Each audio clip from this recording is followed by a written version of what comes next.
2021 is finally on the horizon, and with it comes an absolutely crazy gaming release calendar. Between those slated for release already, the games that haven't even been announced yet, and the backlogs we've all been assembling, there should be no shortage of amazing experiences to get lost in 2021. The smorgasbord of games slated for the year is actually ridiculous. My original list of most anticipated games was getting a bit unruly, so for this video I've decided to cut out a whole 2/3 of it to focus in on my 10 most anticipated titles. Starting off the list is 12 Minutes, an adventure game starring Daisy Ridley, James McAvoy and Willem Dafoe. You have to repeatedly go through a 12-minute cycle in order to solve a mystery. It's a good idea for a video game with a strong cast and a beautiful art style. Ratchet & Clank Rift Apart has been one of the best showcases for next-gen technology on the PS5. The game looks packed with NPCs, filled with surfaces that take advantage of ray tracing, a new central mechanic which allows you to teleport from place to place taking advantage of the high-speed SSD, and Ratchet's fur has never looked better. If that sounded like an ad, it's not, but those just happen to be many of the points that make Rift Apart look so good. Nier Replicant version 1.224487139 is a remake of 2010's Nier Replicant, which is somehow connected to the original Nier. But I'm taking all this information from Wikipedia, which isn't the best idea, but anyways, it's more Nier. Nier Automata really brought a lot of people like myself into Nier's world, so the opportunity to experience more from that futuristic narrative is really exciting. Season is a game scheduled for release in 2021 that sees you playing as a young woman, traveling around on a bicycle, documenting and preserving the information and memories of her world and the people that inhabit it before they all come to an end. It looks like it'll be a mellow, melancholic adventure, lots to say, and a beautiful art style to present its world through. Oh, Dying Light 2. Dying Light 2 was indefinitely delayed early on in 2020, but there's been recent anecdotal evidence to show that more info might be forthcoming very soon. On a more negative note, however, during all the outing of sexual harassment, misconduct and abuse from prevalent members of the games industry during 2020, writer Chris Avellone was cited by 3 sources for inappropriate behavior, leading developer Techland to formally sever him from the project. Can we please stop with all the abuse and harassment? But, on a more positive note, hopefully the rest of the development team has been able to continue crafting what looks like a really fun game with exciting parkour and meaningful player choice.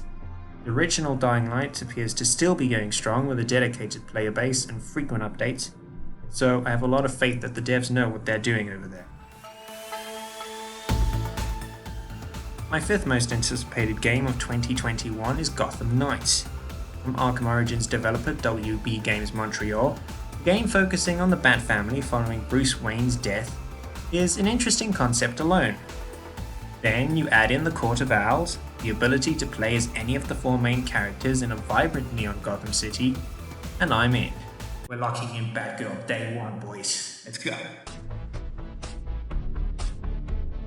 Now, I think I almost need to tell myself to brace for disappointment when Tales of Arise comes out, because for whatever reason, I'm still just really looking forward to it, having never played a Tales of game and having seen very little of what will inevitably be a massive game.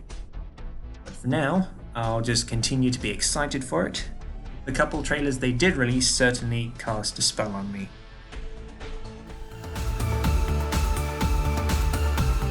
At number 3 is Horizon Forbidden West, the sequel to my 2017 Game of the Year, Horizon Zero Dawn.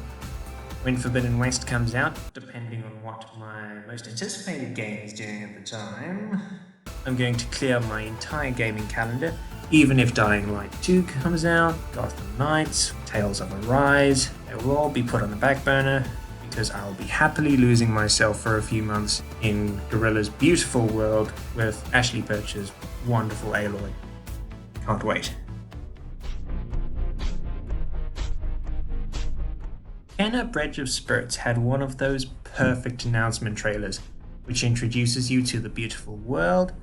It showcased Ember Lamb's animation prowess, and then went on to show what looks like incredibly fun gameplay. I hope the game manages to follow through, but I have the utmost confidence that it will. And I mean, just look at how cute the rot are. If you know me and only partially follow what's going on in the wacky world of gaming, then you knew that Overwatch 2 would be my #1 most anticipated game of 2021. 5 years following its release, I'm still playing Overwatch, my favorite game of all time. Granted, I do so much more casually these days, but that makes Overwatch 2 even more exciting. We're finally going to be getting a story mode, we're going to be getting loads more PvE content, replayable hero missions, we're going to be getting so much more lore, more maps, new heroes, and then when you look at the core competitive Overwatch experience, we're going to get new game modes, and there's been slight references to big changes to gameplay mechanics like crowd control, which will add a new and hopefully revitalized flavor to the game. But most importantly, considering the health of Overwatch 1 and how the community's been handling the slow content release schedule the past few years, once Overwatch 2 does release, devs will be able to move to a more regular content release schedule, which will keep the game from getting stale, and will hopefully manage to breathe new life into it more consistently and keep players excited to play the game on a more regular basis. I think there's so much to be excited for when it comes to Overwatch 2, and I can't wait to see the Overwatch community get back to that regular excitement for new things that we all enjoyed in the game's first year of release. So there you have it. Yes, that does mean that God of War Ragnarok isn't in my top 10. Elden Ring is something I still need to see in motion before I get any proper thoughts on it. And of course, there's still going to be many more games announced throughout the year, as usual. But what are you most excited for? Let me know down in the comments. And look forward to my Chock-a-Block 2020 Game of the Year video coming soon. But for now, thanks for watching.